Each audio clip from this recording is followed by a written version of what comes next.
In a quiet Colorado town, wild rabbits have sprouted something straight out of a horror movie. Some call them Frankenbunnies. Others fear a mutant virus. What's the truth behind these haunting images?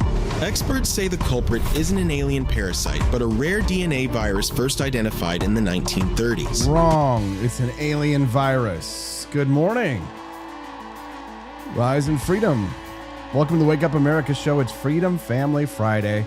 That means I'm joined by my beautiful wife, Steffi. Hello. And Justin's going to be here today. I know, and another special guest. He's not our family, but he is going to join us anyway because Friday morning is the only time we can get him. That's right. Stan Stelios Hanajatu. Yes. Yeah, he's really smart. Yeah, we're going to hear from Stelios this morning here on the Wake Up America show. Stephanie's hanging out with us, as well as our little George Washington bobblehead there. This reminds me of, what are those called? What are those things called? They're like antelopes that look like bunnies, that look like, you know how it's been shared around the internet where it's like a bunny, but it's also other animals, and people were convinced that it's an actual real animal. Oh, you're talking about the jackalope. A jackalope. Yes. That's what I was thinking these were. A jackalope. Thank you. You have a good memory. Wait. Hold on. I have just the clip for this. Yeah, to me, they look like diseased bunnies. What's in Colorado there? From his appointed rounds. Of course, they never mentioned jackalopes. Just when you thought it was safe to check the mailbox, Jackalope 3, terror came. COD. They'll never touch me. Yeah, just another beautiful day. Yeah, there it is. Let's see. Probably toothpaste.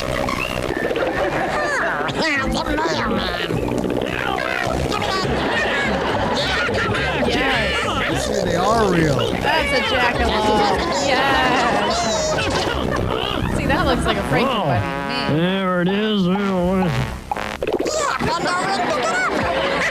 American families used to sit around and laugh at that when we were kids. Well, I was convinced that was a real bunny, actually. Because it was going around the internet, and it was like, look at the jackalope. Oh, the jackalope. And people were thinking it was real. When I used to go to like hunting lodges and like fishing shacks with my dad growing up, they would have those on the wall. Yeah. Because we're from Missouri, so things like that really amuse us. The big mouth Billy Bass was a big deal here in Missouri when that came out. But yeah, there used to be tales of the jackalope to the children. The children would believe it. Yeah. And it's like Bigfoot. So you were a child when you believed that? I think I was more like a late teenager, probably. That's when it was surfacing on the web. Jackalope. I got my the jackalope was real stories out about the time that I stopped going on snipe hunts. Who remembers snipe hunts? I have no idea. You never did a snipe hunt? I don't know what that is. We're going snipe hunting tonight, guys. You know what they sound like when you hear them out there in the woods? I saw there's about a dozen turkeys this morning. So the snipes are actually afraid of the turkeys. But we could go snipe hunting tonight, so you got to hear them. This is what they sound like. Snipe.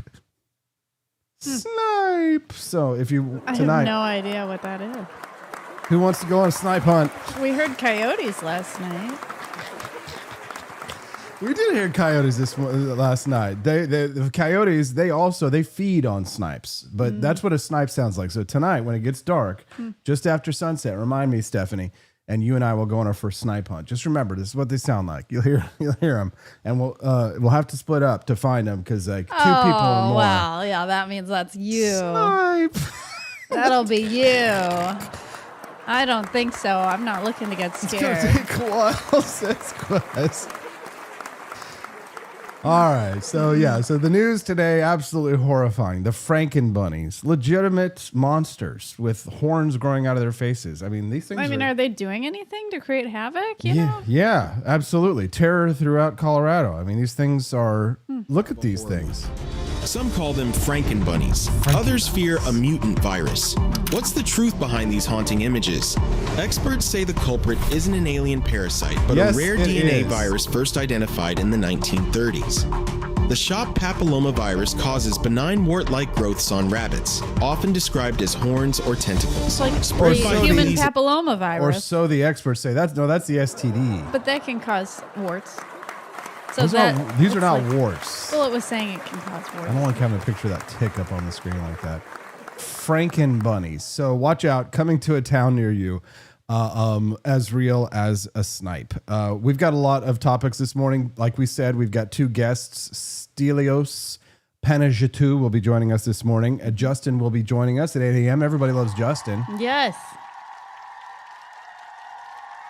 So, I mean... So who slept with a bunny to give him HPV? Right. I think it's some sort of a disease. It's like that guy that we saw the other day that was talking about the horses that he slept with. Oh, God. Let's not get into it. A DOJ lawyer, like literal Fed, was the lawyer who went full Sandwichgate, chucking a Subway sub at a federal officer. You can't make this up. Did you see this clip, Stephanie, of this guy throwing the sandwich? I didn't. Okay. I was too busy working yesterday. And taking care of my baby. Okay, here we go. Look at this. Okay, so these are the people that Trump brought in to help police DC. And look at this panty waist here with his little shorts. Check him out. This man is a Fed? The guy who threw that sandwich at the Fed was himself a Fed. Wah, wah. Oh, so he was just playing. No. So they probably know him, right? If they're all Feds. Well, no. There's that's the problem, Stephanie, is that there is a million Feds. There's far too many Feds in this country. I mean, we know Feds here in Missouri, so you know. Don't say that, Stephanie. Then people are going to think that we are the Feds. It's nice to see Dred Seamus joining us here live this morning, as well as Y2 Joe, Joni Rankin, Cat Dad, and Drew Van Runkle and Andy Opperman all here hanging out with us today. Don't check the comments, Stephanie. Why? What are they saying? They're talking about the snipe hunt. Why Americans aren't moving, aren't switching jobs, and might be stuck in the most literal stalled America we've ever seen. A little bit of bad news. And this is a good one. I can't wait to talk about this with Justin. And you actually filled me in on part of the story that I had missed. There's an influencer who charges $5,000 to slide into your boyfriend or your husband's DMs and see if he'll cheat. And apparently most of them fold faster than a cheap lawn chair. So we'll talk about that. And there's a twist. Don't say the twist just yet. But we'll talk about that later with Justin. We're talking about Trump's big DC homeless crackdown. You know, is it cleaning up the Capitol or is it government overreach? And then we're going to talk about this really great piece that I read from Peggy Noonan over the Wall Street Journal, why the Gilded Age still matters in 2025, with a cameo from Grover the Nope President. Oh, nice. Yes.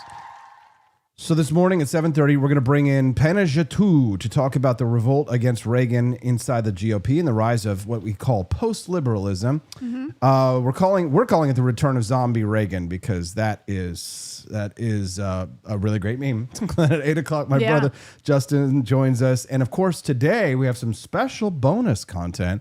Oh yes, we do. But I'm nervous if we're going to make it all the way to the $100 level today. But I really hope we do, because today's professor, our guest professor, is a lady. Yes, Dude, she looks is. like a lady. She's very special.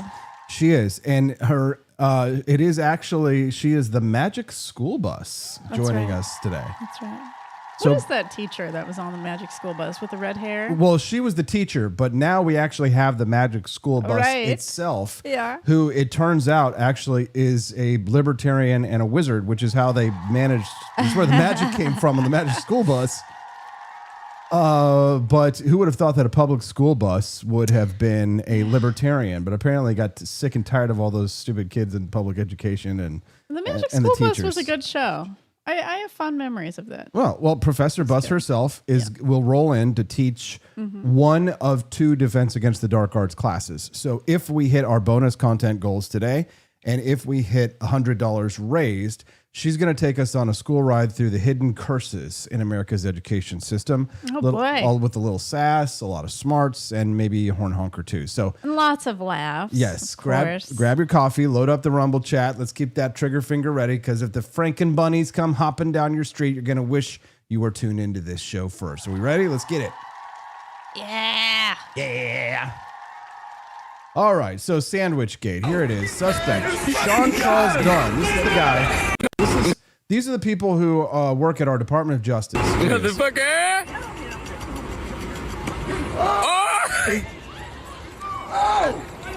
I just don't get why he threw a sandwich. I mean, that was a perfectly good sandwich. He really wasted. Motherfucker! I wonder what kind of sandwich it was. Was it a turkey? Was it ham? So he called him a fascist. He threw a sandwich at him. He's obviously a lefty Trumper. They're calling it Sandwichgate. He is a DC native, and is a federal agent. And he literally works at the Department of Justice, and he got into it with the police who were standing there. These are the people who Trump has called in to clean up the homeless in Washington, Wait, D.C. that man in the shorts is cleaning up the homeless? No. The man in the shorts is angry at the feds. This Fed is angry at those feds for coming into Washington, D.C. And this is probably some drunken rage that he flies into. But what's so funny is he's such a big man. He goes and he confronts these people, decides to assault them, and then runs away. Look at him run. Look at this boy right here. Look at the way he runs. Let's watch it again.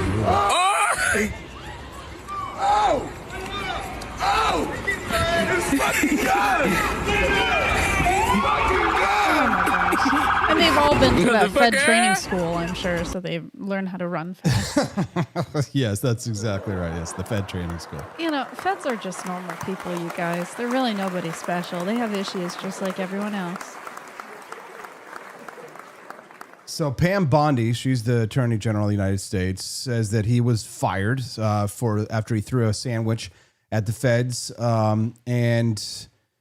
say that at 11:05 p.m., oh yeah, he was drunk. He 37 approached the officer, threw a sandwich at him, and he was charged with assaulting, resisting, or impeding certain officers, employees of the United States. And he was also charged with a salty sandwich. Oh my gosh. This is just so sad. How do we choose these people to be feds? I mean, there's great people out there that would do even better in this job, and they pick idiots like this guy. No kidding. I mean, you would think they would go through this whole psychological examination in order to pick who's going to be a fed, to see what they're capable of. Like, is this dude capable of throwing a sandwich? My guess is that they choose people based on their ideological leanings. That the reason why they're choosing people like Sean Dunn to work at the Department of Justice is because they are somebody like that. You can just tell from let's do a physiognomy check on this one. Okay. Look at I'm not saying that like I wouldn't dress like that. Lord knows that I have dressed like that. Mm-hmm. But I also don't assault federal officers. But look at his butt is a lot larger than his. I've got like a ghetto booty. Yes. But also I have a chest and I have arms. Like look at this spindly little kid, right? This Sean Dunn, the sandwich store. He hurled a hoagie. Writes the U.S. Attorney's Office in the District of Columbia. I love it.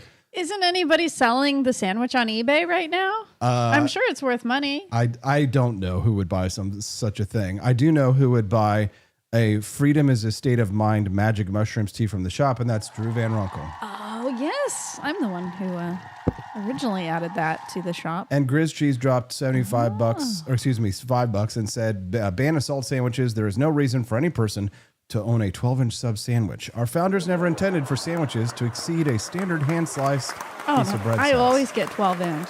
I love Jimmy John's. I get 12 inches. You get 12 inches? Yeah. Damn right you do. Yeah, a foot long. That's what they call them in these parts. I used to get a foot-long hot dog at A&W. Remember those days? No, I don't, and I don't want to hear about it, to be quite honest. I just love that the Department of Justice, United States Attorney's Office of District of Columbia, their official website has a title says, former DOJ employee who hurled a hoagie at U.S. Customs and Border Patrol officer charged with assault. Hurled a hoagie. That's how you know that Trump's people are in charge, because everything they do is so damn entertaining. It's just very funny. Grizz Cheese, thank you for the $5, by the way. And that means that we are at, and then Entropy Nomad too. He said, everybody's being nice. I know. Well, they want to see the magic bus, dark art school. What's up, Derek Mollier? Nice to see you, brother. Here's my wife, Stephanie. Isn't she cute? Hi. Entropy Nomad says, if I had to be taken out by a sandwich, I hope it's Potbelly wreck. Yeah. Yeah, like if somebody threw a sandwich at me, as long as they didn't eat it first, I would absolutely eat that sandwich. I am not letting a sandwich go to waste, especially if it's a turkey tom from Jimmy John's.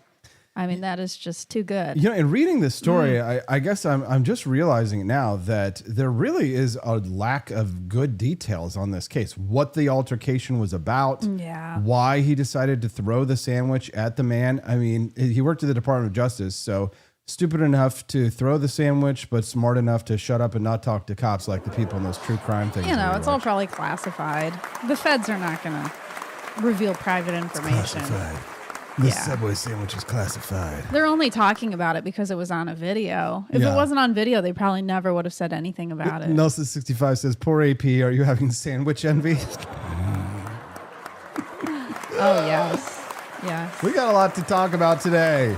AP has no reason to be envious. Let me tell you as his wife. That's enough. Stop it. Sorry, I got to stand up to all these people. I got to stand up. Wake up, America. Frankenbunnies invade the Midwest. Department of Justice, Sandwichgate meltdown, America's mobility freeze, honey trap loyalty tests, Trump's D.C. homeless crackdown. I mean, we got a lot to get through today, guys. I don't know if we're going to hit it all, but I hope we get it. It's already like almost 7:30.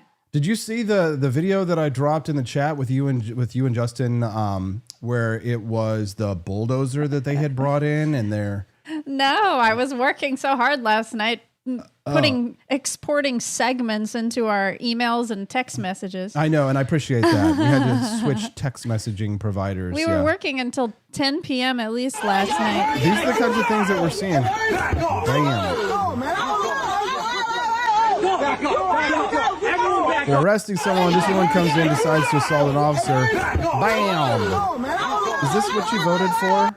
I mean, who's better, the sandwich guy or this lady? I would rather have a sandwich thrown at me personally. I'd rather have the sandwich thrown at me than have a black woman like us. She looked like she was punching, but it could have easily been a knife. I'm sure it hurt, whatever she did. Mm-hmm. So why did she do this? I can't say, or I'll get even Rumble will ban me. I'll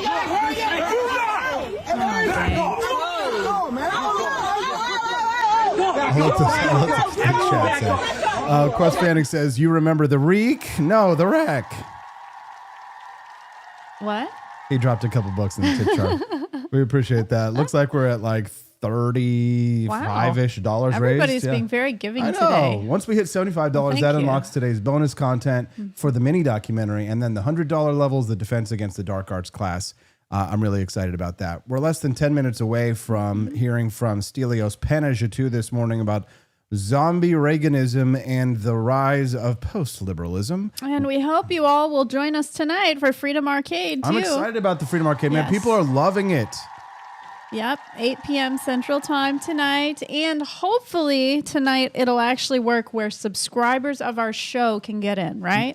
Yeah, I think. Yeah, well, here's what the problem. All they had to do was they needed to sign out of the Rumble app and then sign back in for it to update, or update their Rumble app as well. Because for me, for whatever reason, my Rumble app doesn't automatically update.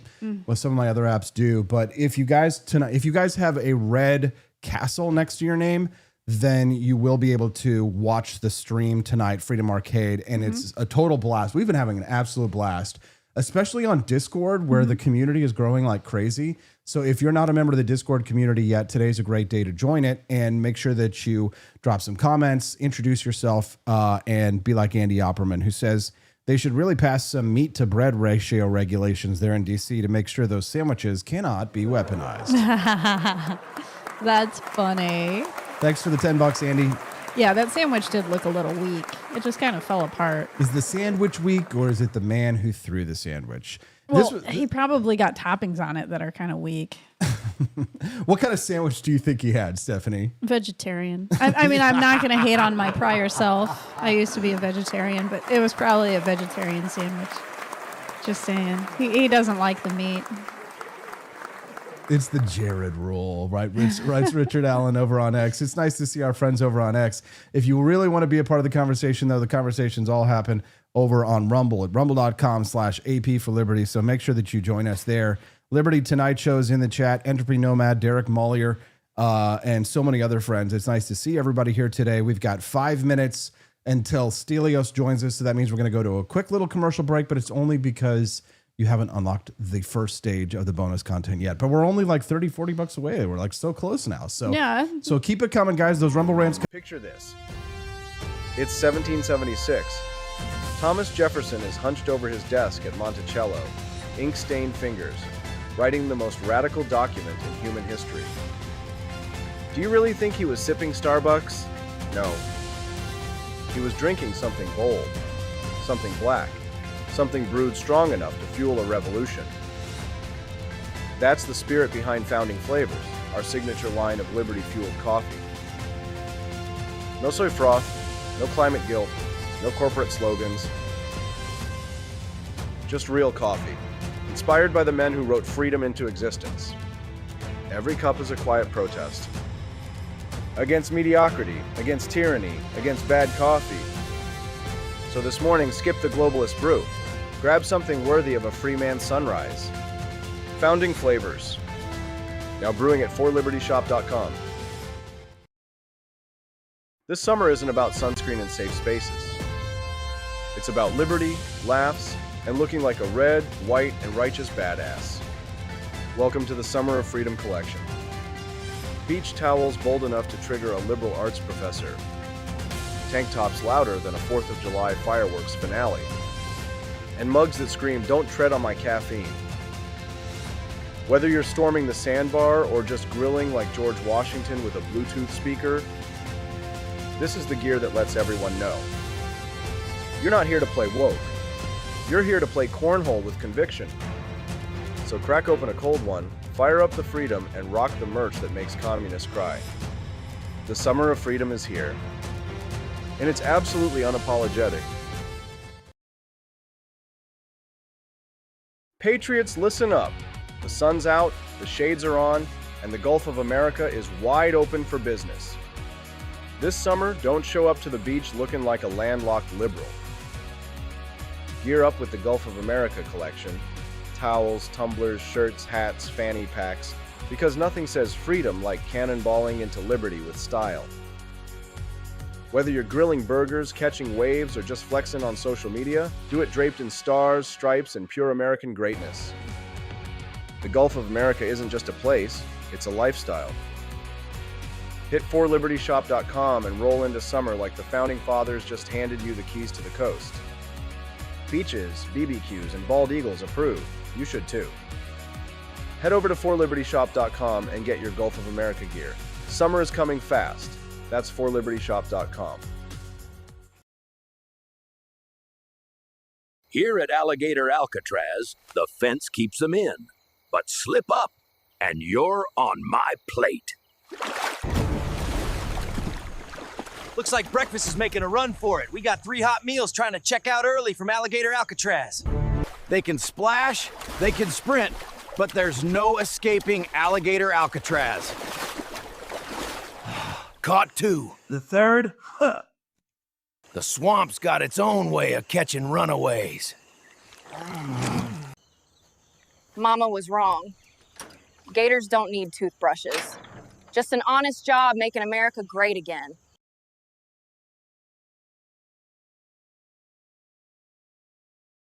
Legend has it, back in 1773, a band of angry, overtaxed patriots stormed a British ship, found the king's favorite tea, and said, "This would taste better without the tyranny." Then they tossed it overboard. Fast forward to today. That revolutionary spirit lives on in Boston Harbor Black, the boldest brew in the 4 Libert tea lineup. It's dark, it's smooth, it's unapologetically American, just like the folks who drink it. Whether you're sweetening it up on the front porch or drinking it straight like a Minuteman before battle, this isn't tea for royalty, it's tea for rebels. No fake flavors, no corporate slogans, just a cold glass of "Don't Tread on Me" in liquid form. So skip the woke iced tea aisle and stock up on Boston Harbor Black at forlibertyshop.com.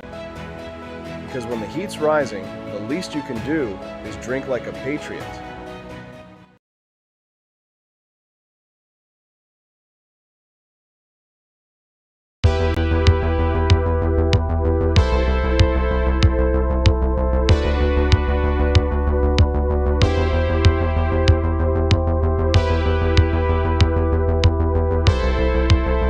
Are you tired of the strange radioactive effects of leftist culture? Do you ever wonder what happened to good old-fashioned American values? Well, fear no more, because there's a new force fighting back against the cultural rot of today. Introducing Culturama, a right-of-center talk show that's taking back the future today. Hosted by none other than blonde bombshell herself, Daniela Pensack. She's not just talking, she's taking culture back. With sharp takes, brilliant guests, and a few surprises along the way. Tune in to the live video podcast twice a week, because the future doesn't have to be weird. It can be Culturama. If there wasn't going to be somebody who was a fiery champion of liberty, somebody who would get out there and who would be aggressive, and if they wouldn't do it with more fire or passion than I had, then I would go and I would fight this battle for us. I've fought for the principles that we all share. Parties tend to be secondary to me. We're here because we believe in the principles of liberty. I am not a perfect messenger, but I think I'm a damn good one. This is a replica of our first president's flintlock pistol. You have my full support, my respect, and my gun.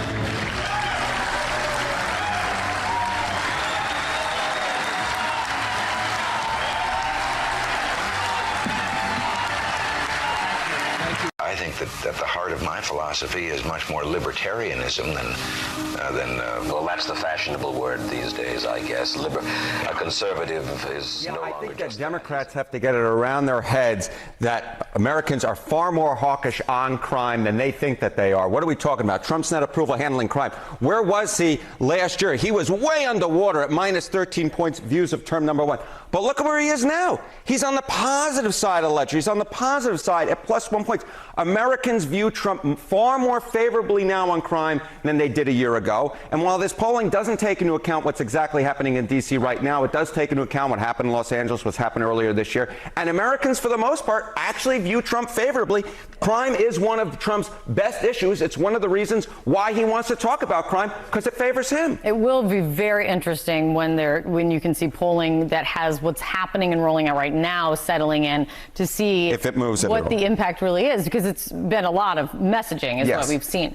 Compare Trump to Biden in handling of crime, please. Yeah, okay. I think this sort of gives the game away here because Donald Trump is like Air Jordan towering over Joe Biden when it comes to their handling of crime. Look, in 2024, look at where Biden's net approval was on crime. Way underwater there at minus 26 points. It was one of Biden's worst issues. Granted, pretty much every issue was one of Biden. Gosh darn it. That's CNN? Yeah, they don't. Whoa. Even CNN has some knowledge of truth every once in a while. Good morning, rise and freedom. I'm Austin Petersen. You're watching and listening to the Wake Up America show on the 4 Liberty Network. We're glad and thankful to have you here. It's my lovely wife, Stephanie. Real quick announcement. We just unlocked phase 1 of the bonus content. Really? Yeah, Joel Lattimore put us over. Whoa. Thank you very much, everyone. Thank you, Joel. Yep. I hope you got your thank you card from me in the mail. Yep. The next guest that we have after this next guest, which is I'm really excited to introduce. I'm going to try and hurry this up.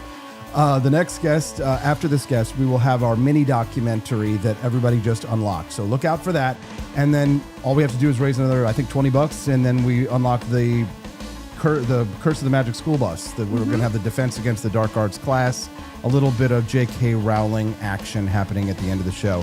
Nice to see everybody here on the chat. We're excited to talk a little bit about zombie. We talked about Frankenbunnies. Now it's time to talk about zombie Reaganism. The people in the commercial that you just saw, with the video of Ronald Reagan, they're critics of what they call the post-Cold War alliance with Ronald Reagan conservatives, or with liberals in the Republican Party. Not bad liberals, good liberals. One person who is known overseas and is becoming more and more known here in the United States as what you might call a classical liberal is here to defend the legacy of liberalism in the West and to resist the rise of post-liberalism, or what some call right-wing authoritarianism. Stelios Panagiatou joining us for his second time on the Wake Up America show from the Lotus Eaters podcast. Good morning, Stelios. Nice to see you again. Good morning. It's an absolute pleasure for me to be with you. We're glad to have you here, Stelios. When I hear people like the Vice President of the United States, J.D. Vance, describe his philosophical viewpoints as post-liberal, That's the kind of thing that would put most Americans probably to sleep, and it is very early here. But for someone like me, that's the kind of thing that gets my blood pumping and makes the philosophical things really get me going. First of all, what do you make of this new, what we call post-liberal movement on the right? You're surrounded by it, doing battle with these people on a daily basis. Where are we at in the battlefield? People who believe in individualism, individual rights. What's the status of the chessboard right now? Right. So the first thing to say is that the term post-liberalism is particularly vague. It just means after liberalism. So it could be left, it could be right. There could be left-wing post-liberalism, there could be right-wing post-liberalism. So when J.D. Vance says something like he identifies with the post-liberal movement, it's not exactly clear what he says. Also, bear in mind, he's a politician. He's talking to thousands, if not hundreds, if not thousands of people on a regular basis. Politicians do have the tendency of telling people what they want to hear. So depending on the audience, they use a different language. I think that when it comes to J.D. Vance and the post-liberal movement, I think that there are several positions. Not every position is the same. I'd say there is one strand of it that says, right, so there's a problem with the Constitution and there's a problem with individual rights, and we need to think of the common good and stop thinking of rights of individuals and start saying that the one and only thing that is important is the common good, and we should occasionally violate rights of individuals for the pursuing that common good. Now, that's a bit abstract, but the question is, what does each individual want? What does each politician want to implement? What are their policies? So I think that we are looking at a movement that puts forward a number of policies that range from, let us be a bit more economically centralized and more socially conservative, to, let's say, some very extreme views that could be, just so bigger government as long as it's Catholic, right? So here's the problem. Like, the people who are describing themselves in this way, they say that the America's founding was flawed for embracing liberalism over religious order. In other words, what these people feel is that that the founding of the United States was wrong because the Pope wasn't the president of the United States in eternity. I'm being hyperbolic to only a certain extent, but I mean, it is integral to these people's beliefs that the American founding and the way that it was set up was a belief. Can you understand why someone like myself might find that deeply offensive? Yes, and I think you should. And I think that it's a profoundly mistaken idea for several reasons. I have heard the following rationale given by post-liberals. The U.S. Constitution was founded for a Christian people. The U.S. isn't Christian anymore, so the Constitution is outdated and it needs to be destroyed and something like a techno-monarchy substituted. Now, I think that this is profoundly mistaken for several reasons. Number one is that when the Constitution was being drafted, the US founding fathers had several things in mind that lots of other people didn't have. Number one was that they were Republicans, but they couldn't go full militaristic Republican as Machiavelli said, for instance. And lots of post-liberals are rediscovering Machiavelli and talking about Machiavelli, but there was, for instance, the instance of the English Civil War and Oliver Cromwell, which led to a republic for 11 years. He was the Lord Protector, aka a dictator. It wasn't particularly popular, and it was destroyed. His son took over, and he wasn't particularly keen on continuing it. No one was. And then there's the other bit that is particularly egregious that is being forgotten, is that when the US founding fathers were founding a constitution for the American people, and they, to the extent that they had religion in mind, they wanted to prevent the wars between Catholics and Protestants that destroyed Europe from 1517 to 1648. They were absolutely brutal wars. So what they were trying to do was saying, hey, when we have rival groups, each of which wants to impose their view of the good life on everyone else, it leads to bloodshed or into the complete decimation of one side. So if you want Christians of various denominations to coexist, you need to have a sort of state that is neutral in that respect, that sort of says, we are not going to allow groups to impose their views of the good life on other people. So that's how they combined republicanism with liberalism. What I find so fascinating about these post-liberals is they talk about returning to tradition and returning America to its Christian roots, but America was not a Catholic nation. It was, as a matter of fact, it was a very explicitly anti-Catholic nation at its founding. A return to American traditions would be a return to Protestantism, not a return to Catholicism.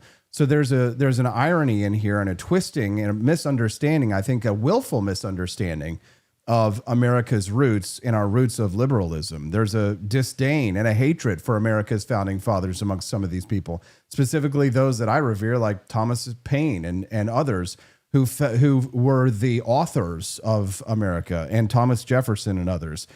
What I find fascinating too, Stelios, is that you'll have on the left people who want to tear down Thomas Jefferson's statues because of his legacy of slavery.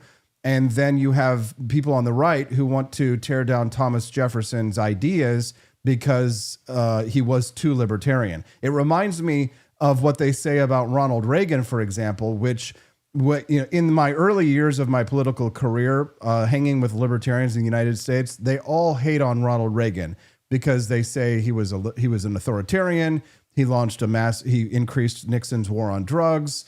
He passed a bill that made it illegal for us to purchase fully automatic machine guns after 1986. That one did kind of bothers me because I do like to collect firearms. However, if you look at the bigger picture, I see Ronald Reagan as a positive force in American history. But these Republicans who they all universally hate George W. Bush as well, they now even despise Ronald Reagan because while all my libertarian friends think Ronald Reagan was too authoritarian, now all these right-wingers, the Republicans who are in charge now, they despise Ronald Reagan because they say he was too libertarian. Make it make sense, Stelios. Make it make sense. Right. So I'd say the following. I hear constant Reagan bashing, and I don't have much time for it, to be honest. I think that his legacy is mostly positive. I will say what I hear from people and why I think it's mistaken, especially when they're talking about Ronald Reagan. So Ronald Reagan was a politician, and I think a smart one, and he had an idea of the present. In his inauguration in the, I think, 20th of January of 1981, he said, in this present crisis, government is not the solution to a problem. In this present crisis, government is the problem. And he had policies that he pursued, having a really strong idea of the times and concrete circumstances he was faced with. Now, a lot of the critics and detractors of Reagan are neglecting that, and they're saying, well, this policy can backfire, so it's a bad policy, ignoring conveniently the fact that every policy can backfire. So what they're pointing at is precisely the idea he mentioned towards the end of his, I think, his farewell address, the last one, that America is a shining city upon a hill. And its doors were open for people who want to be part of it. And people who are right now very critical of mass migration, and I will say many times it's with good reason, I'm also critical of mass migration. They are saying, well, Ronald Reagan's vision isn't particularly good when it doesn't give you the theoretical background to reject mass migration. Therefore, we need to turn down the Reagan myth, as he called for the Berlin Wall to be torn down. I think that this is profoundly mistaken. I don't think that, I think we can say that open borders is mistaken while also saying that Ronald Reagan had good policies in mind. And also bear in mind that we were talking about a different time. And he knew that. But they're portraying him as someone who didn't know that. Go ahead. And politicians and their circle will always call for bigger state and bigger government. And they will always try to say, well, you liberals, you libertarians, you classical liberals, liberty is the problem now. We need more power for us. But let me just give you an example, which I think it was particularly bad. I heard Stephen Miller saying that they need to push forward the big, beautiful bill that increases your guys' public spending to fund ICE. ICE has to function with the money it has. It's all an issue of it doing its job and taking the obstacles to its operation. It seems to me that this is how the government constantly asks for more money to do what it should be doing, but doesn't do. If you're just tuning in to the Wake Up America show live, I'm speaking to Stelios Panagiottou, live from the UK, and we're glad to have him here today to join us here. If you are just joining us now, make sure you click that like button and come back and join us 5 days a week, Mondays through Fridays, 7 to 9 a.m. Central Time. Real quick, speaking of post-liberalism and speaking of liberties, I saw a headline in the Babylon Bee. It says, in lieu of dystopian sci-fi movie, American just watching news from England. Stelios, I have to say that it's quite distressing seeing the videos coming out of the UK. We had a headline this week that it was so shocking and appalling and so, sexual that we had to mention it. It was apparently police officers in the UK were dressing up to go jogging in a rather inviting way and then arresting young men who catcalled them. That's just one example of the ridiculousness that we hear of what's going on over there in the UK. It's quite oppressive. Stelios, what's happening? I actually have a much more infuriating story. It just happened, and I just recorded the video before I came here, and it's actually quite big. It has already gone viral. Just to show you the level of the double standards of leftist governments. So when the left is governing, it tries to create a hysteria and about a sort of right-wing extremism that is against them. And every minor criticism of their agenda is credited to an epidemic of far-right extremism.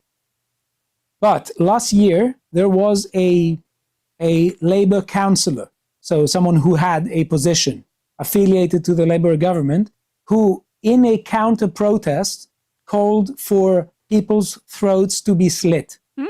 He said, these guys are fascists, they're Nazi fascists, we need to cut all their throats. That's what he literally said. Now, that was a clear incitement to violence. If that's not an incitement to violence, I don't know what is. And the verdict for his case took about a year, and now they said, well, he has neurodivergent issues, and he doesn't handle the stress of public talking, so we're going to let him go for free. He got away with it. So they portrayed it as an isolated incident. So that's the kind of double standards and oppression we're dealing with. It just happened. Check it out. It just happened. We're going to check that out for sure. Stelios, thank you so much for joining us today here on the show. I want to make sure that we get an opportunity, though, to share with our audience what you're working on these days. A lot of people may not have heard of the Lotus Eaters podcast. I've seen you doing battle online with authoritarians of every stripe. So share with us a little bit about your current work and where people can follow you online. Right. So the best way to find my work is on X. It's Stelios Panagiottou at Panagiottou90ST. It's a weird tag, but you can write the name Stelios and it will show up. So I'm working for the Lotus Eaters. It's a very big alternative media platform, and we are basically fighting wokeness and the Labour government and the erosion of Western culture in England and Europe and the US. We're very frequently covering news from the US. So personally, I'm working on the tradition of classical liberalism. I'm trying to build up a following and try to work within that tradition. I constantly fight with people from all sorts of all sorts of persuasion. But actually, this makes me battle hardened, and I thank them as well because it's getting more interesting. I see some of them calling for you to be fired. They're like, you need to be run out on a rail, and it makes me wonder. Do you? My last question for you, Stelios. Do you agree with James Lindsay's characterization of the woke right in defining them as such? Do you think that it's fair to say that many people who are quite socially conservative maybe don't agree with, is being woke more than about being gay? I guess is my question. Right. So I think in some cases, yes, in others, no. I consider James Lindsay my friend. And I think that I have another way of going about the concept. I think basically, let us look at woke leftists. These woke leftists have some behaviors that are particularly annoying that don't necessarily have connection with political beliefs. So for instance, they're screeching all the time. They're constantly trying to cancel people. They're constantly trying to say that if you don't agree with me on everything, you're an enemy who needs to be absolutely destroyed and you have no rights. So I'm saying these people, they do share the same behavior. Now, when it comes to how the concept is being used, that's another matter. In some cases, I think he's right. In other cases, I think he is picturing many people with it that he shouldn't. So for instance, Europe functions a bit differently than the US functions. I don't think that people who call for patriotism in Europe necessarily fit that mold. Some of them don't. So it from an American perspective, it may look like being a deviation from American standards, but we are talking about a different reality on the ground and some different issues that we are faced with. So in some cases, yes. In other cases, I think it's a bit more, is covering with that concept more people than he should.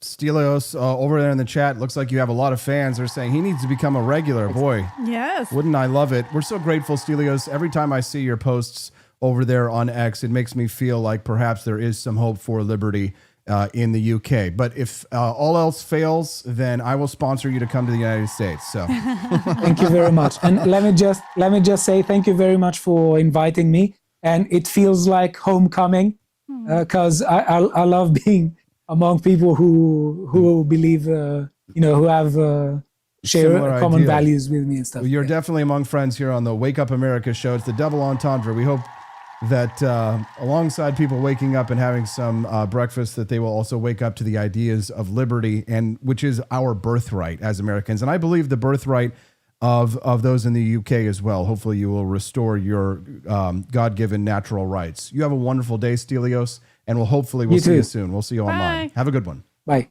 You too. We've been creeping closer to socialism, a system that someone once said works only in heaven where it isn't needed, and in hell where they've already got it.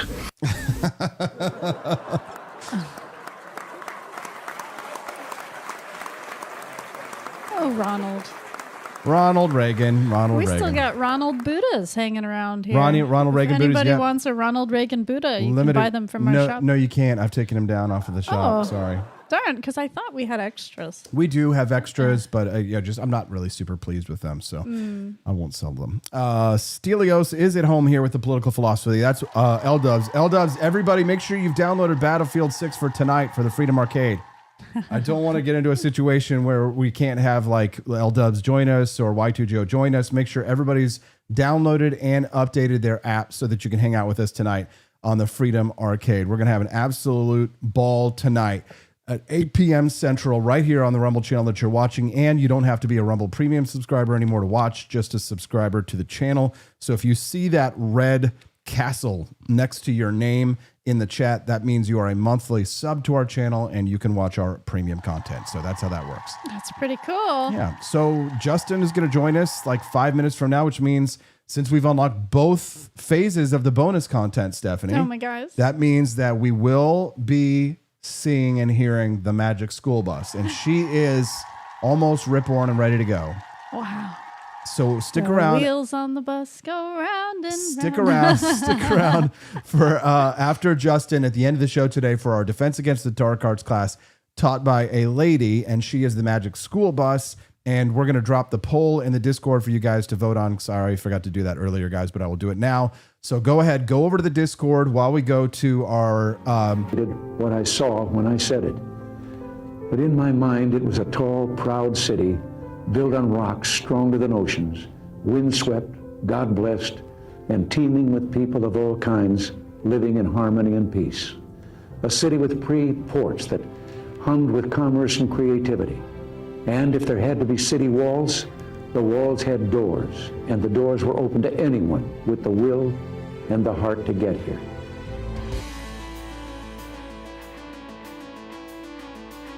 You don't hear speeches like that anymore. Good morning. Rise and freedom. I'm Austin Petersen. You're watching and listening to the Wake Up America show on the For Liberty Network. Pretty powerful stuff, right, Steffi? Yes. I don't think I've ever heard that speech before. That was his farewell speech there at the end of his career. Beautiful, beautiful speech about America. And if it had to have walls, that it would have doors. Welcome to the Wake Up America show. I'm your host, Austin Petersen. We had a fantastic interview with Stelios Panagiatou this morning from the Lotus Eaters podcast, talking to us a little bit about post-liberalism, the movement against Ronald Reagan in his own Republican Party, and what he's doing these days in the UK with their loss of liberty. So make sure that you follow him online if you haven't already. Since it's Freedom Family Friday, my smoking hot sweetheart, redheaded libertarian wife Steffi sitting right there. Hello. And fan favorite, people are always upset whenever he's not here.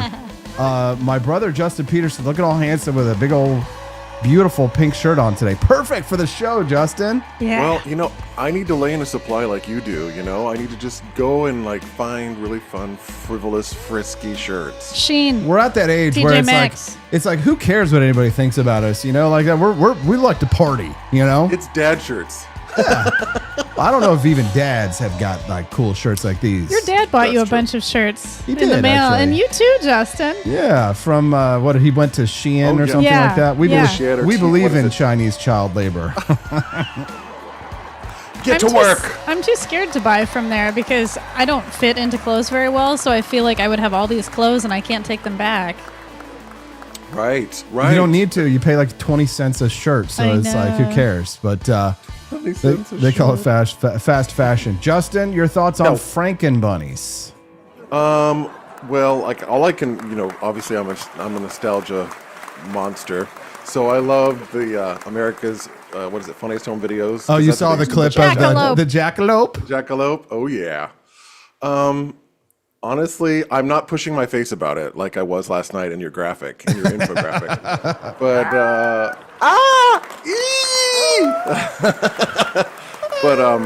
yeah, I have no hard set opinion on bunnies, but they're everywhere out here. I'm telling you, I can't like look out my window and they're everywhere. Bunnies are everywhere now. Frankenbunnies. Watch out Love for they've got some kind of horned disease where they're growing horns on their head. It is it's a horny disease. I have a horny disease too. Help me.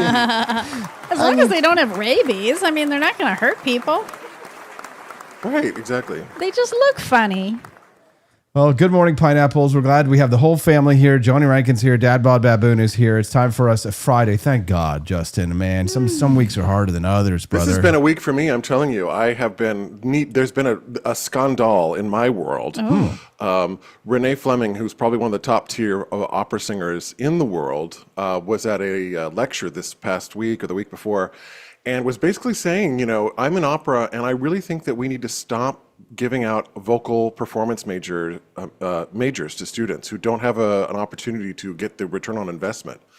So it's sparked this really important conversation about college, its role in music education, and student loans, and all of this. So all this week I've been working really, really, really, really hard on my Substack, basically making hopefully an airtight case that, yeah, I kind of agree. We have to like redirect into the private sector. Hey, privatization of the musical education process to, you know, make a more robust alternative to academic education in singing. So it's been a good week, but it's hard. I've been spending a lot of late nights working on this, so I'm excited for it. Well, that's an interesting concept. Is it a given that you get a job after college? No, not to me. No. I don't think the college owes you a job. Dude, it is so But bad if you out saw here. the ROI, like I have an infographic in my article that I'm writing. They've figured out the ROIs on degrees just in general, like what's the return on investment. And we know that, hey, listen, we know all investments aren't guaranteed to do well. We know that. Like anybody who's ever invested knows that. Yeah. But it doesn't really have to do with where you go to school. That's what's so fascinating. The return on investment for a college education it's like, oh, well, I'll go to Yale and I'll have more opportunities. It actually turns out that it is not about the location of your school. It's about the degree you actually get. Yeah. So like you can imagine guess what the top return investment on, a highest return of investment on major is for college? The highest one. Oh boy. Let's see who makes good money. I want to say physician assistant. They make very good money. It's actually engineers. Okay, yeah. Engineers make the highest, and guess who makes the lowest ROI? Social workers. Musical theater majors. Music majors. Music majors? Yeah, us. Yes. Yeah. So, this article is going to be... I can't wait for you to read this, Austin, though, because I'm excited for you to look at this, because I think you'll be like, yeah, bro's bringing the classical liberalism to the table. Hell yes. We're all about the liberalism here. Yeah. The good kind, not the bad kind. Right. The live chat loves Justin. They're loving the chat. They're hanging out in the Discord. It's nice to see everybody today. Don't forget to vote on the Discord poll. We've got this new segment where we teach Defense Against the Dark Arts class, Justin. And this last week we had the magic mirror from Snow White. I thought you might appreciate that one. Yeah. And no copyright infringement? Well, yeah. Disney is like, they're so Nazi about their properties, man. They are, but didn't they really just steal that from the Brothers Grimm anyway? I mean... Ooh, dang. And isn't it fair use? I don't know. Isn't it fair use? Wouldn't it be considered fair use? Well, let's see. 1934 was when Snow White... 37. Yeah. So then we're looking at, what, 2037 and when Snow White comes on? Somewhere around there, yeah. Yeah, because Steamboat Willie's now in the public. Oh, yeah. And that was 28, yeah. 28. So, yeah, Steamboat Willie's out there. So Snow White that's why we need your rant so we can fight any lawsuits that come our way. And man, they do come our way. They sometimes do. Yeah, we do get angry letters from lawyers. Oh, yeah. Copyright. Yeah. Justin, we've got a bunch of topics here today that I prepared you for, but we can go wherever we want and discuss whatever we like. But why not just get into something hilarious? The $5,000 honey trap. The business of baiting boyfriends. Lana Madison, 29-year-old influencer, quote unquote. She's got 76,000 followers. She charges $5,000 to, quote, test a boyfriend's loyalty by sliding into his DMs. Boyfriends, husbands, whatever it is. She claims that many men fold within hours, sometimes agreeing to meet the same day. Justin, your reaction? Well, I mean, so one of the important books I think I've read, and I've told Stephanie about this a million times. We've talked about this book called No More Mr. Nice Guy. Oh, I love it.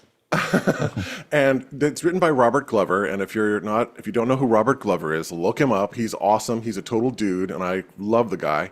Mm-hmm. He talks a lot about dating. I mean, and the fact that women, sorry ladies, women will put men through what he calls shit tests. So it's a kind of a test for loyalty. It's a test for how you're going to react. This is a common behavior because I think it has Darwinian implications. Because if there's going to be offspring, a woman is sort of testing to see, is this a partner that I can count on? Is this going to be a reliable partner? Mm-hmm. So I think maybe it's in us by nature. So what this woman is basically doing is she's volunteering to say, I'll shit test your man for you. You don't even have to do it, yourself directly. I'll just do it for you. So first there's that piece of the puzzle. But the thing that makes me laugh is I'm thinking about like this hot chick, like, come on, guys, let me talk to the bros. Bro, do you really think, I saw that girl, okay, I saw her. She's like an 8 or a 9, right? Isn't she like really hot? She's hot. I think she's hot. Yeah. Do you dudes really think that some hot chick is going to come? Like, do you really think the stars just aligned and like you're just with your belly going to have some amazing, opportunity with this hot chick? Guys are so simple. Well, If it's so Austin, simple. you get 8s, 9s, 10s in your DM box, and they're real. Oh yeah. So But if I'm it's just a like- guy like Austin, a high value man, he Oh, there you probably go. would have. these Steffi women has in his access to box. all Yeah. of my accounts. Oh, yeah. I couldn't get away with anything. She gets alerts on her phone when I get DMs. So don't think, ladies, you're going to get away with anything but Oh, yeah. contact me. But here's I the- mean, this is like tale as old as time. Mm-hmm. You know what I mean? Like this is like biblical stuff that women would do. They do this in the Bible. You know, like I'm going to test my man. I mean, that goes all the way back. You know, that's biblical. Okay. Well, we have an announcement to make about this Lana person. I'm going to pull up some images just so you know this is going to be a little PG-13. It's not rated R, but it is PG-13. So if you have little kids looking at the screen right now, maybe tell them to look somewhere else. But here is the Instagram account of Lana Madison. I'm pulling it up on the screen right now. Lana Banana, which is an interesting name for Lana on this here, because as you can see, Stephanie, what was the secret about Lana Banana here? She's a man. She's a dude. Well, you sent me? She's a man. You didn't know, Justin? You didn't see that? He's a man, baby. He's a man, transgender. baby. Yes. Dang. Well, you know, hey, listen. Some of those Shanghai surprises are smoking. Yeah, I mean, you would not know this. Traps are gay. I would need to hear her voice, though. I need to hear what her voice sounds like. Oh, man. They're so good at that anymore. Chips? Do you guys have chips? Because for men, when they transition, I don't think they can raise their voice unless they purposely try to. I think I could probably pull it off, but I'm really good with voices. But here's the thing. Here's the thing. Wait, I got to look at this chick again. Yeah, I gotta go back. Lana Banana over there on Instagram. You find her quotes. Is the banana a euphemism? Let's think about it. I think she had her banana removed. Did I'm she? just, she's in a lot of bikinis. She no. loves Israel. Look at that. She's holding the No, Israeli it's one of those. sign. Oh God, be careful. Israeli The flag. Nazis are gonna have a field day with that. Oh boy. Yeah, so the story, can you imagine if you got busted by a trans person? Like you cheated on your wife and it turns out that it was a dude. Just She knows like, how men work. She knows how the banana operates. Yeah. Also, I will say this. It tends to be that because, you know, we men, regardless how we walk in the world, we tend to be a little more, you know, sexually aggressive. Mm-hmm. So, you know, Yeah. I don't know. Oh yeah, You know what I mean? my some of my guy friends I wanted to play a prank on me at a gay bar some night in Washington D.C. I don't remember how we ended up there, but we're at this gay bar and I'm feeling real awkward because it's like the ones where like guys are getting up on like these stages and dancing everywhere, and I'm just kind of like, it's like, you know, the banana hammock meat spin going on, and I'm just kind of like. And so I go and I'm hiding by the bar, and I'm just like get me out of here. But then all of a sudden this beautiful woman comes up and starts talking to me, and I was just kind of like, oh, this is interesting. Thank God. It got interesting. Yeah, it got interesting fast. And then I was like, wait a minute, because like she was really interested in me, and I was just sitting there thinking to myself, I'm like, what is going on here? And then she put her hands on me, and I was like, red flag, red flag, red flag. I was something's wrong. And then I looked over her shoulder and I see my friends are all laughing their asses off because they knew that it was a man, baby, and they had done that to me on purpose. But you were right, Justin. It was the whole aggressive coming on to me thing. I'm like, what is this beautiful woman doing coming on to me? And I was just like, I was like, something's wrong. And then you realize, of course, yes, that is a man. So yes, you should know if a beautiful woman, if an 8 or 9 or 10 approaches you, yes, then something's off. Yeah, something's off. Yeah, for most of us. Men are gullible. Yeah, they are. They're horny. Well, They we're are. simple creatures, man. We are simple creatures. You know what I mean? Yeah. I watched this video this week. It's like all that a man wants, and it was like just this video of a guy coming home from work, and his wife was just standing on the front porch, and it was just like day after day after day after day. Like every day, she'd just meet him on the front porch, and he's like, "This is all a guy wants," and I'm like, "Yeah, pretty much, Yeah. pretty much." You Yeah, know, it that's is. Yeah, it is. It's amazing. The show's over, and there's 2 sweet little redheads looking in the window in my office at me. It's fantastic. Right. So then why do guys cheat so much with women like this? I'll answer that. right? I'll answer that after I read Dad Bod Baboon's comment. He says he purposely eats bananas sideways so no one thinks he's gay. That's a good one. Eat it like a corn I've seen- cob. You can get one of those like long, like little sugar spoons, and you can just peel back the banana and just like sugar spoon your banana all out. There you- Just like that. Yeah, I've Just like- seen that. I saw somebody doing that the other day. Oh. Yeah, there's two things that you could be the manliest man in the world, and there's two things that you cannot do and not look gay. And that is, one is to eat the banana, and the second thing is, for whatever reason, you cannot look masculine. You cannot look masculine while sipping out of a straw. You can be like, I'm look this bitch, I'm look that bitch, I'm look anything that moves, man. I'm a man. I'm going to the monster truck rally. But hold on one second. Excuse me. Right? You just can't. You just can't, Steph. I can't with this. I'm not. Now your question, Stephanie, why? Right. So it's like men a do man this? can have all the things he wants in a wife, but yet they still are tempted by these women. And it's like, we just can't change their hormones. No, We can't. the answer is simple, but women will never accept it. And that is, men are biologically programmed to impregnate as many females as possible. And women are designed to be choosy. It's a programming. Yeah, but women are designed to be choosy, to be selective, and men are designed to not be choosy because sperm is common and eggs are valuable. Well, it's the age old. More men swipe right on more women than women swipe right on men. Right? More men are more overt, wide in their selection of a mate. Women are much more particular in their selection of a mate. Mm-hmm. Yeah. And I try to explain this to my women clients who have been cheated on, because they're just like, what did I do wrong? You know, why does he want to be with these women? And I just try to explain, like, they like variety. It doesn't really matter what you're doing or if you're fulfilling him, you know, in every way. Like, he still is going to be attracted to other women no matter what. It's purely like a sexual urge, not emotional. And then you have women who have like higher testosterone, and they have, some of them, you know, they end up being cheaters because they have that urge to kind of to cheat and to go around, because it's not just like it's men doing this, but I just find this fascinating, the financial angle, that there's a market for this. I mean, she's basically just like, you know, a next level private detective in some ways. Right. My thinking too on this is that it may not even have anything to do with the woman per se. I think men by nature are just more adventurous of titillation or like stimulation. You know, like men jump off of mountains, and we go up on buildings. Like, we have this sort of daring do, right? I love that word. Where we want to go out and have adventure. We want to hit the seas. We want to be pirates. We want to go off and we want to have this kind of like stimulated lifestyle. So I think that sort of stimulation, that sense of adventure, it's what's hard baked into the male species. And I think it could be any woman. It doesn't have to be her.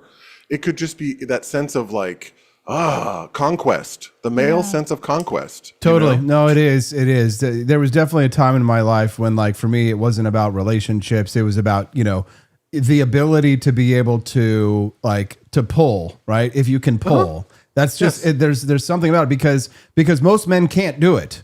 And so it's a very difficult skill. And if it's something that you could do, it's quite impressive to other men. It's also impressive to women as well, because if you show up in public with a beautiful woman on your arm, other women are just naturally interested in you because you've already passed, you know, whatever level of test. And the hotter a woman is, the more other women realize that, like, wow, he must pass an unbelievable amount of shit tests in order to be able to be with a woman like that, which is redonkulous. Yeah. But I want to flip the script here on this one, because maybe we're in the wrong line of business. Maybe, Justin, you and I should start our own detective agency. Do you think that there's a male market for this? Do you think that men would hire someone to test their girlfriends? Do you think that you could get men to turn around and to shell out $1,000, $5,000? Because, say, for example, they're getting ready to get married to a girl, but it's iffy. Will he, won't he? Yeah. Do you think there's a market for this for men? Women cheat all the time. Absolutely. And usually it starts in the workplace. I think probably so. Yeah. Yeah. I think there is. I'm surprised nobody's done it. I think if there was a guy, and it's not necessarily like a man who's wearing a banana hammock DMing a woman, I don't think that would really get a woman. No. But it's a man who emotionally connects to the woman. He has to like emotionally cheat with her first and start to like want to listen to her and her tell him all her problems and basically be her friend, and then they would slide in the sheets together. I'll tell you, it's funny because, you know, you talk about the women who were single or available, they were actually the harder women to try and like hit on or date, because the truth is that the women who were not men that would hit on you, were women who were in relationships. Like when I was single, the type of girls who would come on to me would almost always be the girls who were in a relationship. They were dating one. They had a boyfriend. Mm-hmm. Some of them were married, and those would be the girls who were, maybe they're bored in their relationships that they were casting out. But if a girl was single, it was much more difficult to try and pull. But what's that about in terms of like, is there some female thing to get male competition? That sense of like, being desired? Do you think that's connected to that? Yeah. Oh, women loved, like a lot of women go on dating apps just so that guys will DM them and they can get that satisfaction. They do not intend to date any of these men. All they want is just compliments, conversation. They want to feel loved. They want positive stroking. Yeah, because they didn't have a good daddy. They got daddy issues. He doesn't pay enough attention to me. Right. Yeah, I think for most women, they're not happy with their communication with their husband and their relationship. Like their husband doesn't listen to them. They want a man who listens to them. So the first man who listens to them and feeds her everything she wants, she's probably going to cheat with him. And if there's anything I learned from Jerry Springer, it was the common argument for anybody cheating on anybody is, you weren't there. Yeah. You weren't there. Mm-hmm. I learned that from Jerry Springer. So. Oh, from absolutely. The Kung Fu Hillbilly. Yeah, if your man is not present for you, those eyes are going to start to wander. Yep. Absolutely. So weird, so strange. If you're just tuning into the Wake Up America show, good morning, pineapples. Looking very good and very nice. We're hanging out with Justin Petersen and Stephanie Petersen here on the Freedom Family Friday. We've unlocked the bonus content, which is fantastic. That means that after Justin is gone today, then we're going to have the Magic School Bus come in and teach us a Defense Against the Dark Arts class. For those who would like to vote in the poll on which class that we will be teaching today, that is now pinned to the chat in Rumble. It's on our Discord server, so we recommend everybody join the Discord. Justin, have you ever used Discord, by the way? People were in the chat were asking. I have used it. Just peripherally. Mm-hmm. I think Midjourney is in Discord. Is that right or no? Yeah, it is. Midjourney is. So I'll use Midjourney there, and I have had some communities. It's not. I like it. I just haven't had a chance or an opportunity to really kind of use it in a robust way. I thought about using it for my voice studio, right? Like creating a Discord for my voice studio so people could have like different channels to talk about different things like, music or technique or songs or share, their favorite stuff or whatever. But it just kind of never came to fruition because most of the people that I work with are largely, teen or larger, older teens to like adults. Mm-hmm. So people are kind of like, Austin, you would be surprised. People are not as tech savvy as you and I are. Yeah.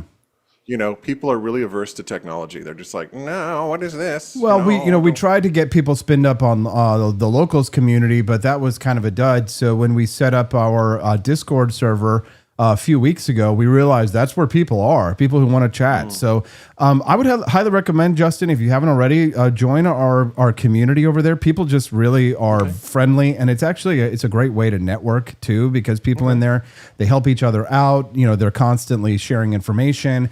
And I mean, a lot of shit talking and goofing around, of course. But we have in our Discord server channels set up for each of the shows.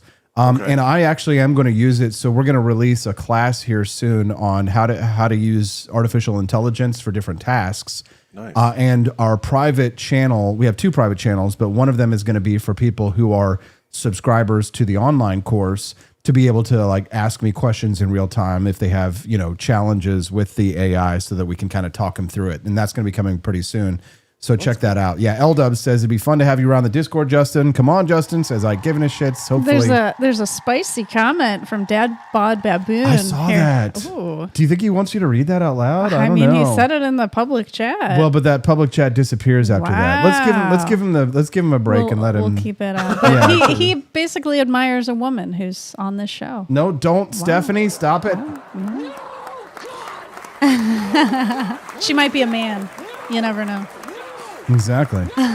She might be a man. Oh. And people always are sharing pictures. We have a lot of people who own goats in our community for whatever reason. And so there's a lot of goat pics in the chat. So if you like goats, the goat that I'm looking at right now with the big old teeth sticking out of it, it's not the handsomest goat I've ever seen, but we'll give it a pass. We'll give it a 5 out of 10 for that goat pic. The animals that look the weirdest are the ones that I choose. Yeah, Stephanie I loves like the weird George ones. because he looks funny. He's got a wonky eye, kind of like he's got kind of like Camellia there, you know. Oh, they can't help it. Hey, we're going to the state fair on. Speaking of Camellia, we're going to the state fair on Saturday. Justin, aren't you jealous? I actually cried a little bit. Yeah, I'm jealous. Yeah. I love the state fair. I love those pineapple ice cream cones, those double whip. pineapple ice cream cones. I love the pickled eggs that they sell at the state fair. I love the corn dogs. I love all the funnel cakes. Oh my gosh. I told Dad, I said, next year, I'm coming back for the state fair. You bet. This that's is cool. You better, because this year is the first year that little Hazel's going to be able to walk. She's going to walk around. Maybe you could just like come later in July and then stay till the fair. You know, like that could be your summer I'll have trip. to figure it out. It might be a double sabbatical. whammy. Yeah, it might be. Well, it might be a double whammy. Come back twice. So Yeah. I just need to. I have this life, and it's like you just have to like schedule. I go like in December or November of the year, and I say, okay, next year I need to plan out all the stuff that I want to do next year and like mark the calendar, because I run my life on a booking system. Yeah. So people book with me for open availability. So whatever slots are open on my calendar are what they book. So if I don't block off time, people will just fill up my calendar, which is a blessing. Yeah. It's a blessing, and it's also a curse. So That's the exact issue I have. Yeah, because sometimes Austin will be like, hey, let's do this. And a few weeks from now, I'm like, wait, a client already booked with me. I can cancel them, but they already booked. Right, it's tricky. So Yes. it's really, you have to think long game when you do our kind of work, because you have to plan out your year. You can't just like go on the fly with things. People, you just can't. Yeah, you're not flexible. Yeah. Justin, you and I, we've been to Washington, D.C. together when we were little kids. You came with us on the AP DC Liberty Tour. You know how dangerous. Loved it. It was so much fun. Everybody should do it. If you ever do it again, absolutely sign up for it. Yeah, we're hoping So to go to Boston and to Argentina for our next tours. But my question to you, Justin, is your thoughts on Trump cleaning up D.C., getting the homeless out of there and making it less dangerous. What do you think?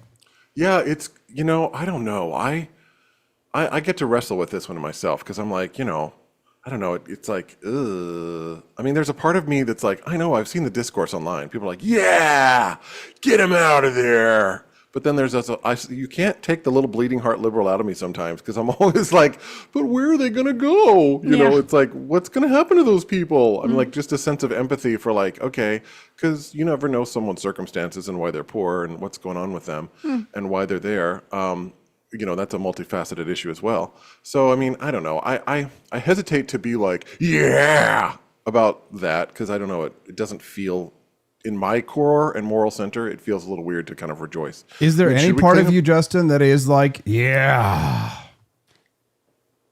Well, I mean, okay. Oh, are you my therapist? So, so I would say, I think anybody wants society to do well. I think anybody wants to like, feel like, oh, if they're contributing to society and if, they're paying their taxes, there's this sort of feeling that like, okay, well, aren't my taxes going to like support public services, and like, aren't they going to like help people like this? I mean, my feeling is like, when I move here, because I live in Massachusetts, right, which is affectionately referred to as Taxachusetts. But, you think, aren't we, and yet there are homeless people everywhere in Boston, especially like in certain parts of the town. There's there's the Methadone Mile here, which is like a, tent, basically a tent city. And it's like, this is not a good sign of social, flourishing. This is not a good sign. So it's like, well, what's my money going for? Like, what are my taxes paying for? I don't understand. Like, aren't these people supposed to be getting help? I don't know. See, I don't have the answers. Like, I'm not like, well, I'll just tell you how to solve homelessness. Because even Jesus was like, the homeless will be with you always. That's what Jesus said. The poor you will have always with you. Absolutely. Yeah, they'll always exist. Absolutely. So it's just like, I hate to feel, there's something in my moral sense that doesn't like the sense of a glee of like, pushing people away somewhere and like cleaning them up. Because they honestly did that to minorities here in Boston too. They take Jews or blacks and they would be like, okay, we're going to totally just we're going to smash down your living, we're going to build a highway. And it's like, so I don't know. That's my empathy is coming more to the fore than anything else. Just make sure it's not weaponized against you. Stephanie? Well, that's always true. Always true. Where is Trump putting the homeless people? What's his plan? You don't have to go home, but you can't stay here. So, like, what are the police just saying? Leave, Yeah. and they're just making them walk down the street, and then they go sit somewhere else on another corner? Like, No, how is they're that going to just help? out of the district. Out. Oh, they kick them out of the district. DC. That's right. So then they go be homeless in Virginia. They go be homeless in Maryland. That's their problem now, not in my backyard. Send them to Maryland. Right. I Well, you would believe. think go ahead. I think Bill Clinton did this, but it was basically he helped to give people job skills so they could get off of the government dollar. Yeah, he did the welfare work for welfare programs. And I like that. So I believe in first teaching and helping and then letting go. Because like these homeless people, they don't have the skills to know what to do. And so I think first, maybe some of our money does need to go to shelters or, programs to help these homeless people reintegrate into society or wherever they can go. And then once, we've done those programs, then hopefully that'll help the situation. But I mean, here's the thing. People shouldn't have to, they're walking to work in the nation's capital. They shouldn't have to fear getting beaten up or getting assaulted or getting attacked. Here's the thing. Justin, for you and I. Are homeless people violent? All homeless people violent though? Not all of them, but it's like saying that, not all women act a certain way, but most women act a certain way. It's like because it's not even a few bad apples that spoil the bunch. It's a lot of bad apples spoiling the bunch. And here's the thing. If we're paying tax dollars, public money, or let's say our money, taxpayers' money, in these parks, like it shouldn't have to be that I can't go to a park because it's overrun. By homeless people in the district. It's just they're dens of crime, they're open air drug markets. Yeah. And they're just dangerous places to be. And here's the problem, Justin, is that we have to think outside of our bubble, think ourselves. Imagine not being jacked, tall, 6 foot guys like we are. I'm 5'11", but you're 6'3" or whatever. And 6'5". 6'5". Stephanie is a very slight frame, delicate girl. I've taught her karate, but the thing is, Justin, is that other people, they have a lot more reason to be afraid than someone like you or I does. Correct. Right? Correct. So it's important for people like us to consider, maybe we need to stop thinking. Here's the thing. Maybe we need to stop thinking about homeless people. I'm going to go dark here. Fuck them. Get out. And I'm going to enjoy seeing them get the hell out because that place has been, like Geraldo Rivera said yesterday on TV, it has been a shithole since before you or I were alive. It has been a one-party Democratic rule since the 1970s. Where do you have to go?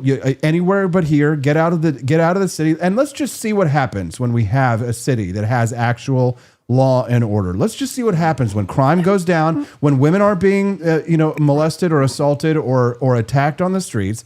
Let's just see what happens. We've seen the alternative. We've seen what happens when we allow crime to run rampant. We've seen what happens. I'm sick and tired of having to feel empathy for the least of society. I'm sick and tired of being forced to be dragged down with the dregs. It is Justin, whether it's in school, whether it's in our workplace, whether it's out at a public park, we are dragged down by the bottom quintile of society. All of the rules that exist, Justin, they don't exist because people like they're needed for people like us.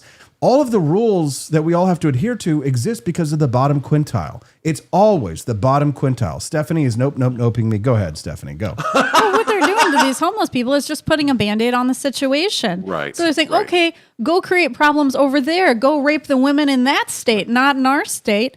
It's like moving the Dems out of cities, right? They're like, when the Dems leave the cities, they go somewhere else. And it's like, well, we're just going to bring our bad ideas over here. You're not solving the problem. Send them to blue states. Send them to states that say they love them. Like, you know what? Find the sanctuary cities and send them to those cities, right? Well, I think if you're going to kick them out, at least show them where they can go to get help. At least say, you know what? You can't stay here, but here's a homeless shelter that you're going to stay at. You're not allowed to come back here. Stephanie, they know. Yeah. They know where to go to get help, okay? They're homeless. They're not complete idiots. They know where to get help. But they're not motivated to actually go to the shelter because they can stay on the street. So they need to know, you cannot stay here anymore. We need boundaries with you people. You go to the shelter. Speaking of boundaries. So then here's a question. Yeah. Do you think, and I kind of already know the answer for myself, but do you think that some people are just not rehabilitation able? They're not able to rehabilitate. Of course not.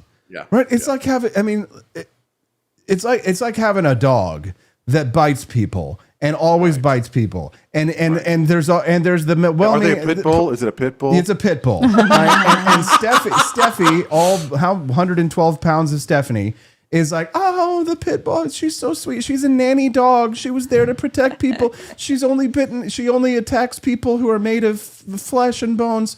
She won't attack you as long as you don't exist in physical form. You're totally safe. I love her, right? And it's your empathy is being weaponized against us. Against you, yeah. Yeah, our empathy is being weaponized against us. Society would absolutely, no doubt, be improved if we stop subsidizing homelessness. We've created a marketplace for it. There is a market for homelessness. We've created a system where when food stamps are issued, they can be traded for drugs or for anything that you want. They've become a currency, right? EBT cards. You can go in and thank God Trump is stepping in and saying you can't buy chocolate bars, you can't buy peanut butter cups, you can't buy sugary sodas and things like that. That's one thing that I love about Robert F. Kennedy Jr. Is that they're taking a lot of these things off the list. Because here's the thing. I believe what Benjamin Franklin said is correct, that you should make the poor uncomfortable in their poverty to drive them out of it. We've made people comfortable in their poverty. Am I wrong? Yeah, you got to motivate them to get out of it. Give them incentive. Right. I don't mind seeing the anti-homeless architecture on the streets. We don't want, if all of society to this point has been aimed to try and protect the bottom quintile and it hasn't worked, right, isn't it time to try a different approach? Isn't it? Is there anybody agreeing with me in the chat? Well, I mean, you bring up a point of the idea of what Rudy Giuliani did to New York City and Times Square, in the, 90s? Was it the 90s that he kind of cleaned out Times Square? I mean, Times Square was like porn shops and like drug stuff. I mean, it was seedy. And yeah, he cleaned it out, and I don't know where he put him. Did he send him to other parts of New York City? Did he move him to New Jersey? I don't know. But, he turned that into a prosperous economic area of New York City now. So, I mean, it's now become a boon for theater and tourism to go to Times Square, and it's relatively safe, So I know what...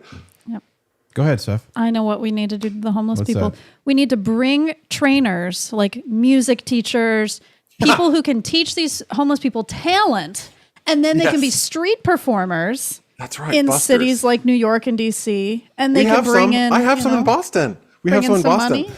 There's a lady. She'll go like, she'll sing like, hey, Mr. Tambourine Man, play a song for me on a speaker. And I'm just like, I'm waiting for the tea. I'm waiting for the train. I'm like, bussin'. No, Justin, not bussin'. It's terrible. One of the measures to implemented to manage the homeless population was busing them to a shelter upstate. This is Rudy Giuliani, from which returning to the city was not easy. Additionally, Giuliani's administration also planned to deny shelter to homeless families who refused to participate in treatment and training programs. So otherwise, in other words, if you weren't willing to do the absolute minimum to change your situation, you were not given shelter from the city. And honestly, so then where would they go? Out. They would bus them out. Yeah. I mean, I will say parenthetically and also, anecdotally for myself, I have a friend who I sang with in Kansas City who just this past week, he's been living homeless and he's been, he's fallen on hard times. And his modus operandi now has been to hit up all of his friends on social media for money. And now he does it repeatedly and repeatedly. And what I have found is this, and this is my own experience, so obviously, I don't globalize it and be like, well, not all, People, when they're destitute or when they ask you for money, if you're a friend like that, if they ask you for money, it's almost like, it's like a dog and a treat. They will come back. They will come back and keep asking you over and over again for money. They'll be like, remember that time you gave me like $100 to turn on my water? Yeah, now the electricity isn't working. Could you send me some money? Like, they see you as a fountain of goodwill and monetary access. So I have had several friends reach out to me. So with this past week, my friend reached out to me and he's like, hey, I'm really struggling. Can you give me some money?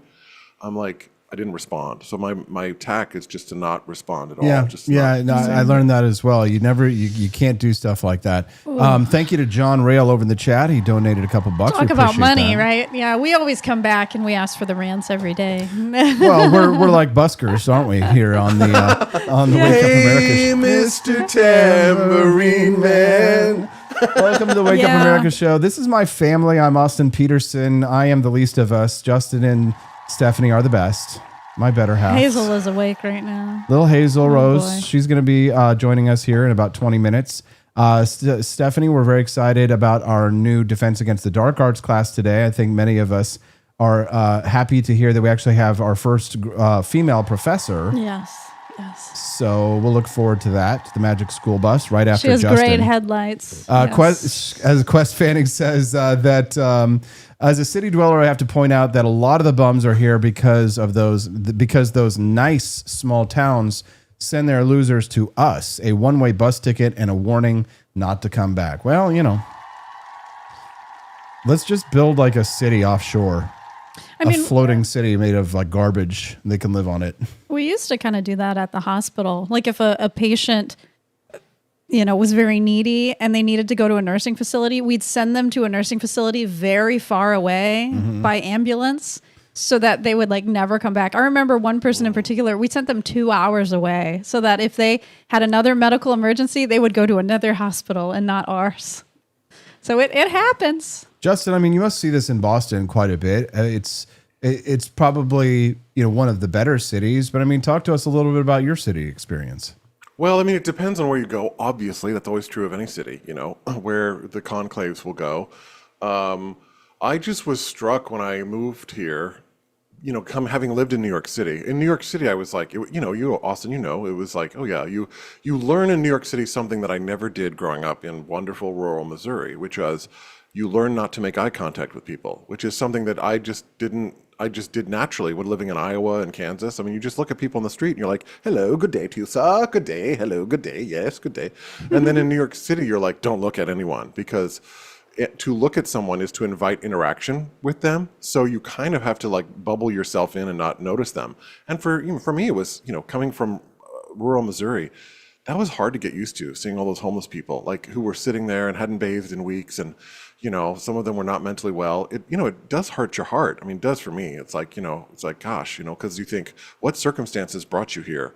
And so, but now in Boston, I thought, well, it wouldn't be New York. I'd get a little away from that. It wouldn't be so extreme.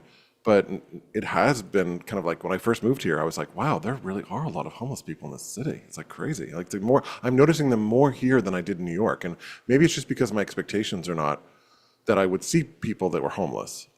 So yeah, it's, I think it's just like we were saying earlier, homeless people are gonna be around. The poor are gonna be around. So. Y2 Joe says in the chat, my friend did that after I gave him $700 to pay his bills. Now I can't even get him on the phone. He got what he wanted.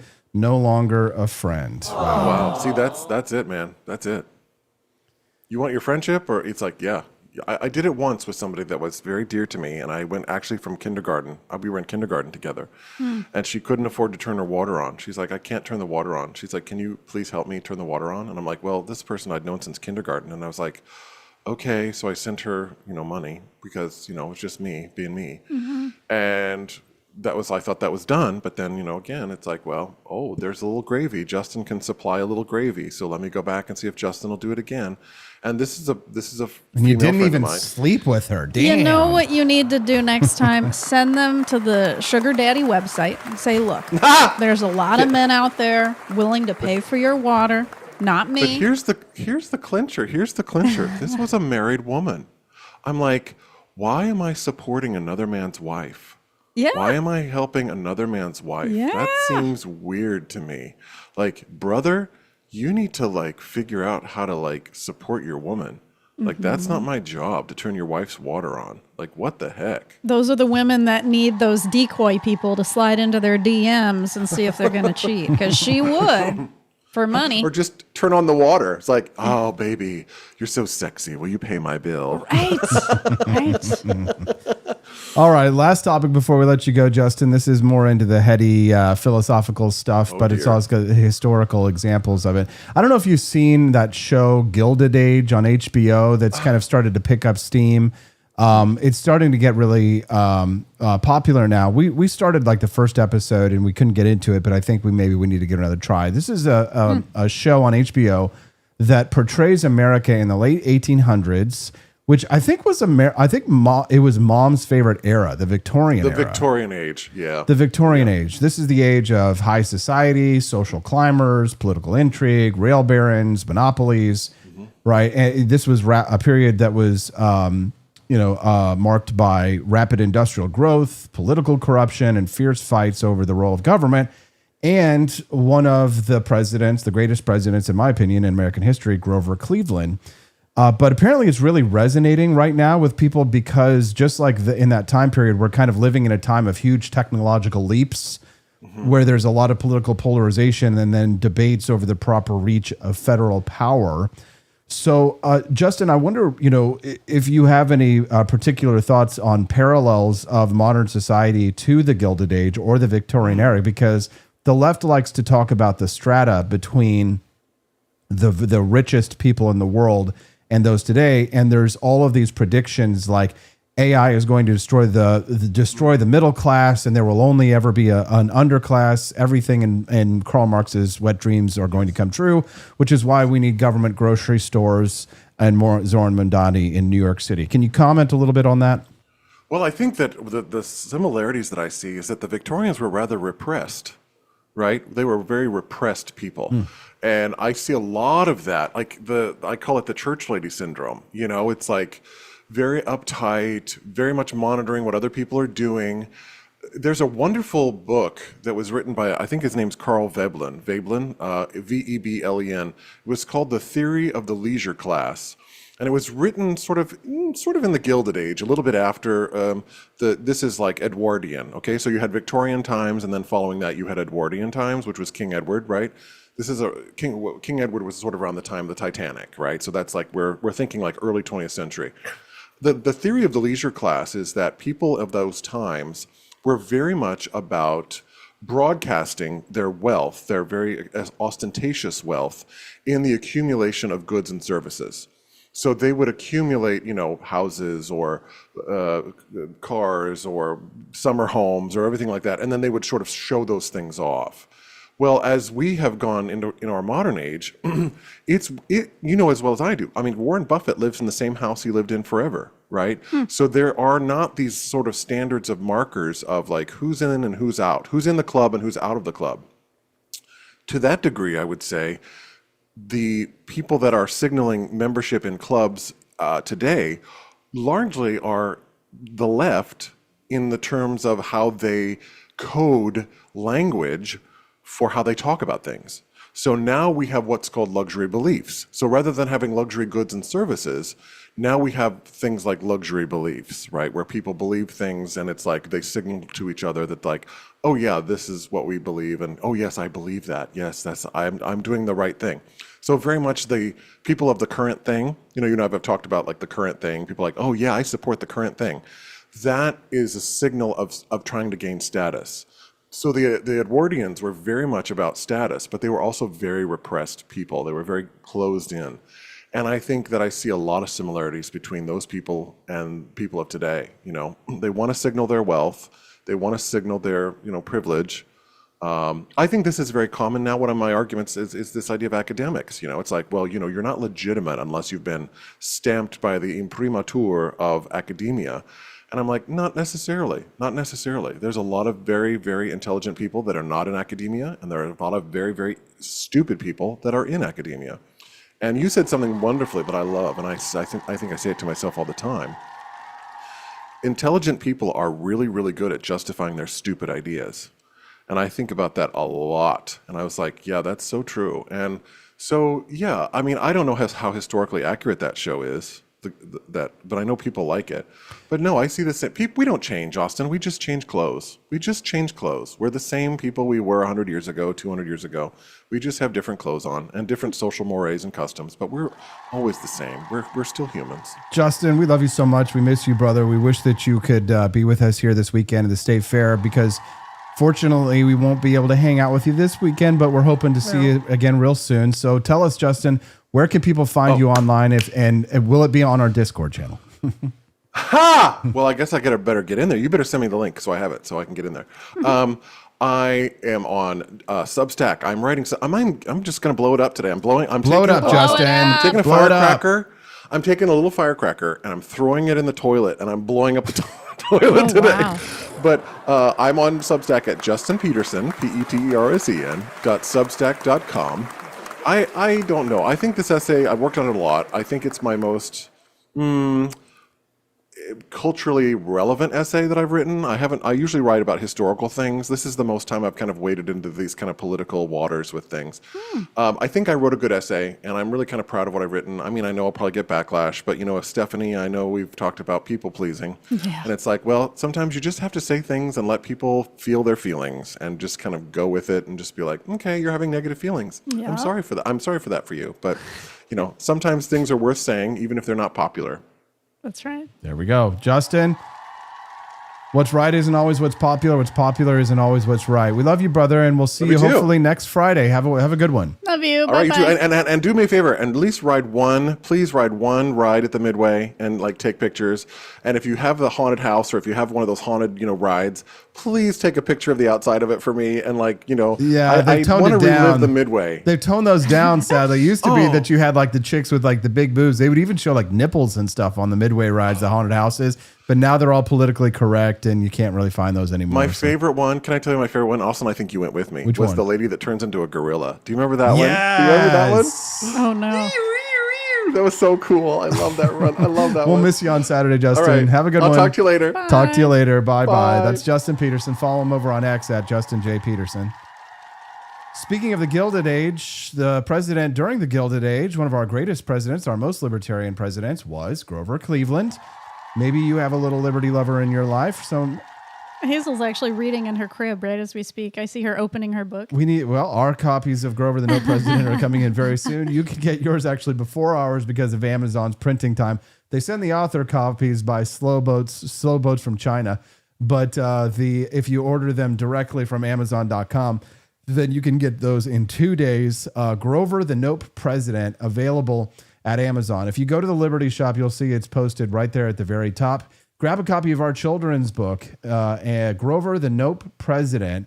Follow Grover from his humble beginnings to the White House as he stands tall against laziness, government waste, bad laws, and even war. With playful illustrations and powerful lessons, young readers will cheer for the first U.S. president to serve 2 non-consecutive terms. Who was the second person to serve 2 non-consecutive terms? I don't know. Don't tell me. And we have 5 stars. Look at that. We have our first 5-star review. Geez, I wonder who it could have been that wrote the 5-star review. Oh, it says their name. Yeah, do we know anybody named Camellia? I don't know. Must be a fan of ours. If anybody else bought Grover the Nope President from Amazon, we sure would appreciate well, Kathy Jo Loy, she bought it. She did. We sure could use a 5-star review. I'll drop the Discord link as well over there for Dread Seamus, so that you guys can join our community, and join us tonight on the Freedom Arcade. We're all excited. That's right, 8 p.m. Central Time. And if you are a subscriber to our show, not just a Rumble Premium subscriber, you get access to our show. Just remember to update your Rumble app or log out and log back in, and then that should let you back in. There we go. Yes. And if you are wanting a signed copy of Grover the No President, you can either buy it on Amazon and show up in person to our house in a creepy way, and we will sign it for you. No, probably not. No, we will sign it for you if we see you in public. Otherwise, we're going to take some of our author copies, sign them, and we'll put them on the Liberty Shop. So we charge more than Amazon, obviously, because we have to ship it, and it's a little bit more of a challenge logistically to get it to you, the signed copies. But if you just want to grab a copy for kids in your life, head on over to 4libertyshop.com. That's the number 4, libertyshop.com. Grab yourself a copy, Amazon. And now It's time for your favorite subject, defense against the dark arts. And today, we're going back to school, literally, because our guest professor isn't a human or a wizard per se. She's actually a magical vehicle. Yeah, that's right, actually. The only teacher in history with a built-in GPS and cup holders. She's the magic school bus herself. Stephanie, we're very excited for this. We're going to go to a quick little break, and we'll come back to have a defense against the dark arts class to learn about a sneaky curse that's been infecting classrooms across America. It's the spell of soft bigotry. Don't go away. Buckle up, literally, because class is about to start.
Hello, class. I'm Professor Bus, your guide to educational enlightenment.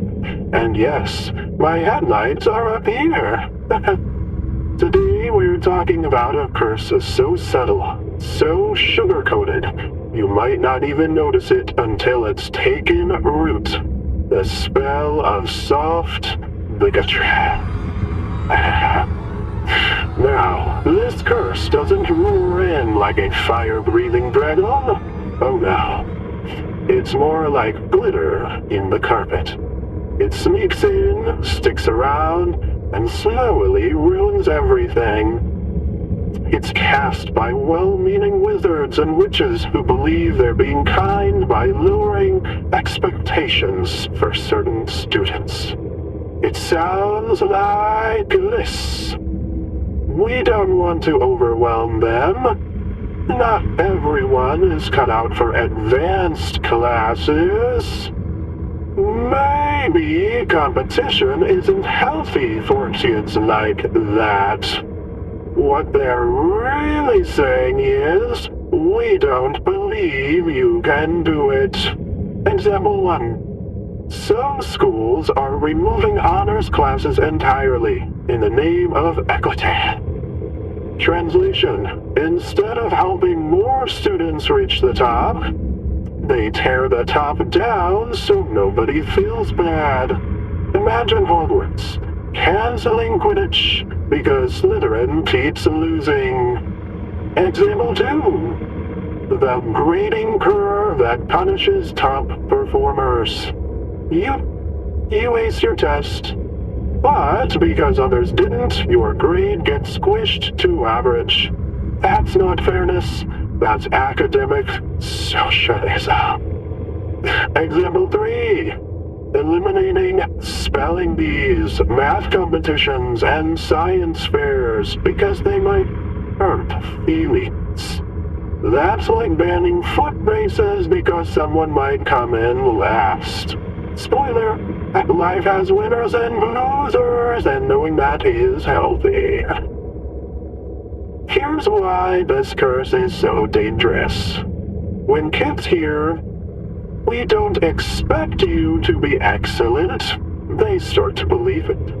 They internalize the idea that success isn't for them, that it belongs to other people. And then, even when they could rise, they won't try. So how do we break the spin? Number one, set high expectations for everyone. You don't help someone by telling them the mountain is too high. You climb it with them. Number two, celebrate achievement publicly. Yes, give out trophies, hang the honor roll in the hallway, throw a pizza party for the spelling bee champs. Mentorship over pity. Number three, show kids examples of people like them succeeding. A mentor says you can.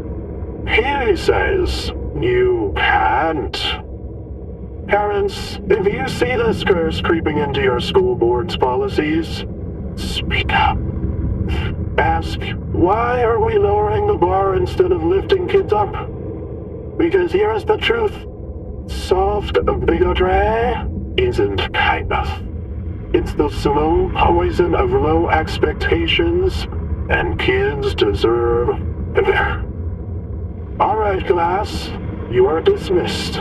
Please exit through the rear doors in an orderly fashion. And remember, the only thing I want lowered is your bus fare.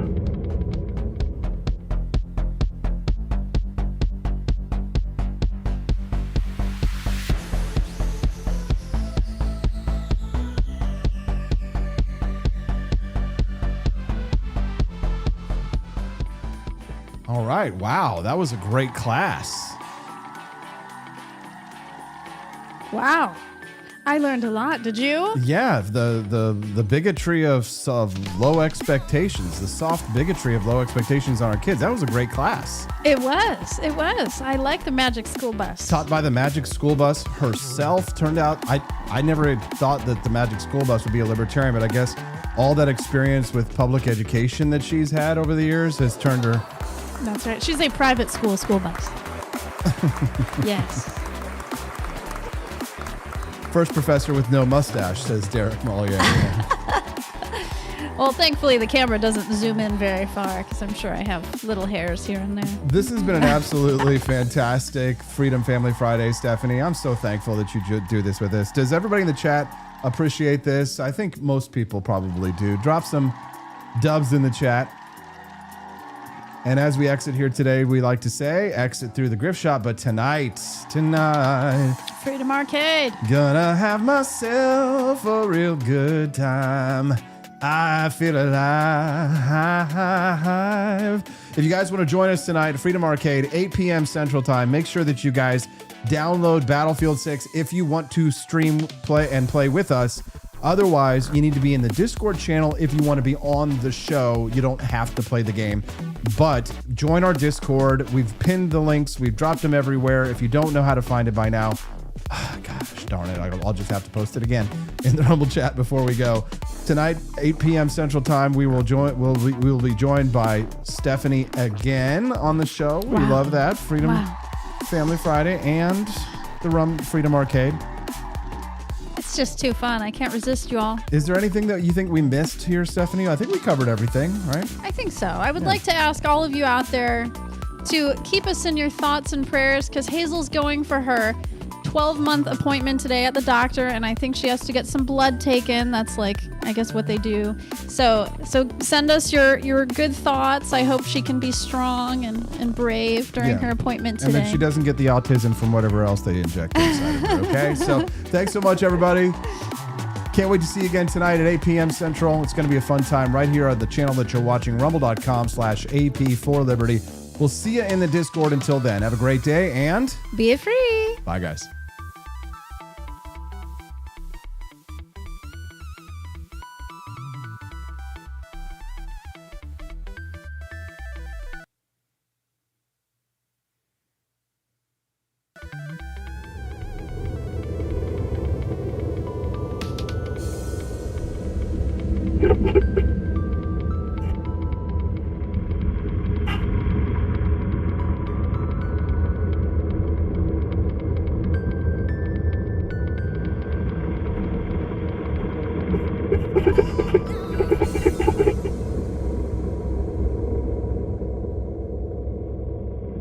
There is currently a two-pronged attack on